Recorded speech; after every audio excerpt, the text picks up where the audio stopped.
শ্রীলঙ্কাকে চুনকাম করেও কোচ গৌতম গম্ভীরের মুখে হাসি ফোটাতে পারছে না ভারতীয় ক্রিকেটাররা।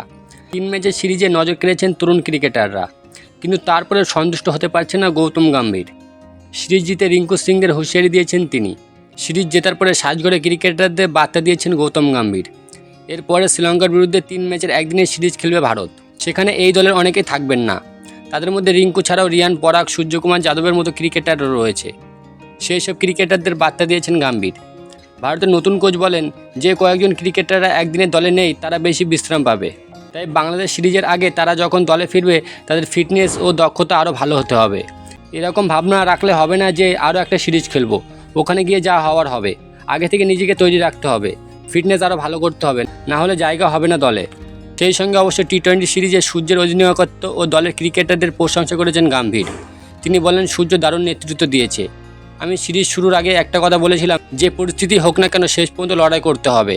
তোমরা সেটাই করে দেখিয়েছ।